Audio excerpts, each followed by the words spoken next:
आज की कहानी को सब्सक्राइब करें और बेल आइकन को दबाना बिल्कुल भी ना भूलें।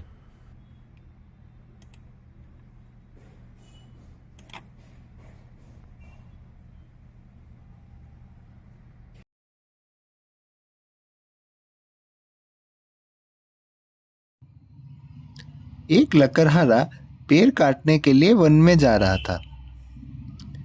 वह अपनी कुल्हाड़ी सहित एक पेड़ के निकट पहुंचता है। उस पेड़ के निकट एक तालाब भी था। लकड़हारा पेड़ पर कुल्हाड़ी मारने को जाता है, तभी अचानक कुल्हाड़ी तालाब में गिर जाता है। वह लकड़हारा बहुत मायूस हो गया था और फूट फूट कर रोने लगता है। कुछ देर के बाद फरिश्ता वहां प्रकट होता है और उससे उसके उदास होने का कारण पूछता है। वह लकड़हारा उसके कुल्हाड़ी के तालाब में गिर जाने की बात बताता है। वह फरिश्ता उस लकड़हारे की बात को सुनता है। कुछ क्षणों बाद वह फरिश्ता तालाब में जाता है और उसके निकट एक सुनहरी कुल्हाड़ी लेकर प्रकट होता है। लकड़हारा उस कुल्हाड़ी को लेने से मना करता है और कहता है कि वह उसकी कुल्हाड़ी नहीं है। तभी वह फरिश्ता फिर से तालाब के भीतर जाता है और इस बार एक चांदी की कुल्हाड़ी लेकर उसके निकट प्रकट होता है। वह उसे भी लेने से इनकार करता है और बताता है कि वह उसकी कुल्हाड़ी नहीं है। अब वह फरिश्ता एक बार फिर तालाब के भीतर जाता है और एक सामान्य कुल्हाड़ी लाकर उसके निकट प्रकट होता है। लकड़हारा अब उस कुल्हाड़ी को वापस पाता है और प्रसन्न होता है।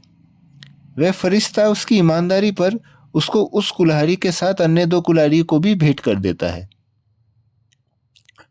कुछ दिनों के बाद एक अन्य लकड़हारा उस तालाब की फरिश्ते से परिचित होता है।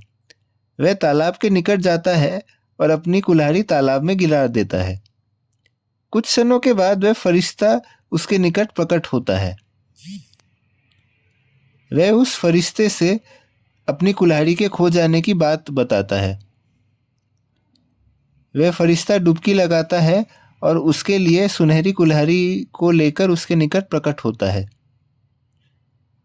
वह लकड़हारा कहता है, हाँ, ये मेरी कुल्हाड़ी है।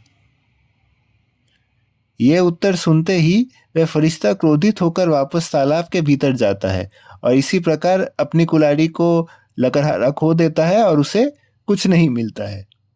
आज की सीख, ईमानदारी सबसे अच्छी नीति है।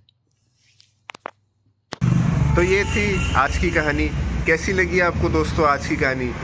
कहानी पसंद अगर आई हो तो कहानी को लाइक कीजिए। कहानी पसंद आई हो तो कहानी को आगे शेयर भी कीजिए और हाँ, चैनल को सब्सक्राइब कीजिए, बेल आइकन ज़रूर दबाइए।